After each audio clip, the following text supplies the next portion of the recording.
নমস্কার দর্শক বন্ধু, আশা করি সবাই ভালো আছেন। আজ বিষয় হলো হস্তরেখার মধ্যে নিজের হাতে মিলান।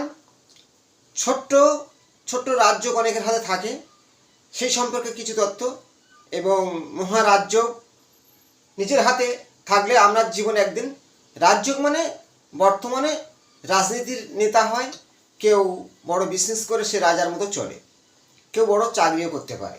তাই নিজের হাতে রাজ্য থাকলে ভাগ্যের পরিবর্তন অবশ্যই হবে। সেই সম্পর্কে নিজের হাতকে মিলান। আর ভিডিও লাস্টে আমি একটা ভালো প্রতিকার বলবো। এই সামনে যে দেবী পুজো এবং গাছটার নাম বলে দিচ্ছি, অপরাজিতা। অপরাজিতা দুর্গার এক নাম অপরাজিতা। এই অপরাজিতা দুর্গার এক নাম। অপরাজিতা ফুলের 3-4 রকম কালার হয়। নীল কালারের যে অপরাজিতা, এই গাছটাকে লক্ষ্য করে নিজেরা সংগ্রহ করে রাখুন। এবং এই গাছটা খুবই মূল্যবান গাছ, তন্ত্র বিভিন্ন কাজে লাগে, গ্রহদের দিক থেকে খুব সুন্দর কাজ হয়।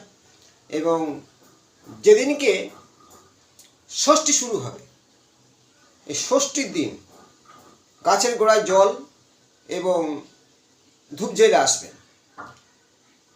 এবং দশমীর দিনে এই গাছটাকে আপনি গোড়া থেকে মূল সমেত তুলে নেবেন।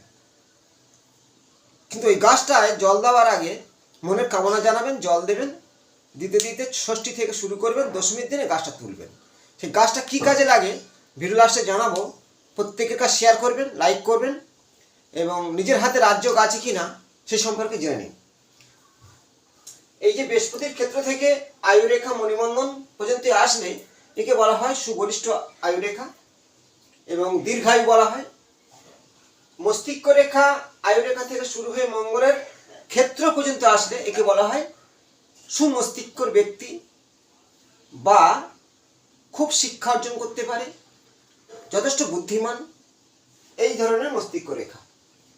হৃদয় রেখা বৃহস্পতিগামী হলে হৃদয়বান বা হার্টের কোনো সমস্যা হট করে আসে না। ভাগ্যরেখা যদি মণিবন্ধন থেকে মণিবন্ধন স্থান থেকে শনির ক্ষেত্র পর্যন্ত যায়, একে বলা হয় যে ভাগ্যবান ব্যক্তি বা ভাগ্যবতী নয়। ছোট ছোট রাজ্য বলেছি। প্রথম রাজ্যটা দেখুন, বৃহস্পতি নিম্নমঙ্গল ও শনির ক্ষেত্রে কিভাবে হয়। এই যে হৃদয় রেখার একটি শাখা এইদিকে আর একটি এইদিকে, এটা এক ধরনের রাজ্য বলা হয়। যেসব বেশিরভাগ ক্ষেত্রে দেখা যায় নারীদের হাতে এই রেখা থাকে এবং তারা গাড়ি বাড়ি ঘর এবং দাম্পত্য সন্তান নিয়ে এরা সুখী বাস করে। এরা হচ্ছে কি হৃদয়বান। 3টে ফলা 3 দিকে যাবে। আর একটা রাজ্য দেখুন, যদি একটা ফলা এইভাবে ধারিত হয়েছে আর একটা রবির দিকে ধারিত হয়েছে, এটা এক ধরনের রাজ্য। এই রাজ্যটা হলো কি ত্রিশূল আকারের যদি কোনো ফলা হয় ভাগ্যরেখার ওপরে, এর জাতক জাতিকা বেশ করে এদের মধ্যে প্রচুর নিজস্ব কোনো টেকনিক থাকে। আর এরা বেশিরভাগ আধ্যাত্মিক চিন্তাধারায় চলতে থাকে। এবং ছোট ছোট রাজ্য কিভাবে সৃষ্টি হয় দেখুন। এই ভাগ্যরেখা থেকে কোনো রেখা যদি মস্তিষ্ক রেখা এইভাবে ছেদ করে দিয়ে উপর দিকে ধারিত হয়ে যায়, ভাগ্যরেখা থেকে কারোর ক্ষেত্রে দেখা যায় আয়ুরেখা থেকে এইভাবে ভাগ্যরেখা ছেদ করে, এই ভাগ্যরেখা বলতে আয়ুরেখা থেকে উঠে মস্তিষ্ক রেখায় স্পর্শ করে, ছোট ছোট রাজ্য সৃষ্টি হয়। এই যে অ্যাঙ্গেলগুলো, এই অ্যাঙ্গেলগুলোকে বলা হয় মানে অ্যাঙ্গেল অর্থ তার অবশ্যই থাকবে কিছু। সবচেয়ে মহা বড় ধরনের রাজ্য সৃষ্টি হয় অ্যাঙ্গেলটা যদি ভাগ্যরেখা থেকে মস্তিষ্ক রেখা স্পর্শ করে। এই অ্যাঙ্গেলটা সবচেয়ে মানে প্রচুর অর্থের মালিক এবং কোটিপতি হতেই পারে। আর কারোর ক্ষেত্রে স্বাস্থ্য রেখাকে অ্যাঙ্গেল রেখা মনে করে। স্বাস্থ্য রেখাটা একটু মানে এই বুধের ক্ষেত্র থেকে এইভাবে যায়, আর শুক্র থেকে গেলে ওটা হচ্ছে মহালক্ষ্মী রাজ্য বলা হয়। দেখুন এই ধরনের রেখা, এইটা শুক্রের ক্ষেত্র। এই শুক্রের ক্ষেত্র ঠিক এই শুক্রের কিছু বলবান রেখা এইভাবে থাকে এবং শুক্র থেকে কোনো রেখা যদি এইভাবে ধারিত হয়ে বুধের দিকে ধারিত হয়, দেখতে হবে এই অ্যাঙ্গেলটা সবচেয়ে শক্তিশালী মহারাজ্য বলা হয়। এবং একে বলা হয় শুক্র ও বুধ মহালক্ষ্মী যোগ। এই শুক্র বুধ লক্ষ্মী যোগ, এরা শুক্র বুধ লক্ষ্মী যোগ, তার সাথে যদি শনির ক্ষেত্র খুব বলবান হয়, এখানটা ত্রিশূল নেই, এই ক্ষেত্রটা খুব বলবান উঁচু আছে, তাহলে আপনার জীবনে এরা কোন লাইন ইনকাম করে? এরা বিশেষ করে ইঞ্জিনিয়ারিং হয় ভালো, তার সঙ্গে ইঞ্জিনিয়ার হতে গেলে রবিকে প্রয়োজন। রবি রেখা অবশ্যই কারোর ক্ষেত্রে এইভাবে থাকে, একাধিক রবি রেখা। আবার এরা কিছুটা মানে শুক্র তো বড় উচ্চ র্যাঙ্কের বিজনেস করে বুধের ক্ষেত্রে গেলে। এক কথায় বলা যায় এগুলো এক ধরনের রাজযোগ, এই রেখাগুলো এক ধরনের রাজযোগ। কিন্তু এই রেখার ক্ষেত্রে কোনো জায়গায় কাটাকুটি হবে না।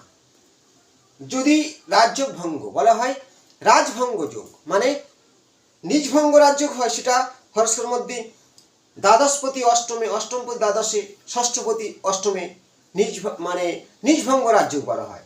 আর রাজভঙ্গ যোগ মানে রাজযোগ হয়েও ভঙ্গ হলো, এইখানে দেখুন এটা রাহুর ক্ষেত্র। যদি কোনো রেখা এইগুলোকে কেটে দেয়, এইভাবে কেটে দেয়, এই যে অ্যাঙ্গেলের মধ্যে আড়ে রেখা কেটেছে, এদের ক্ষেত্রে কোনোদিন এই রাজযোগটা সাকসেস হয় না।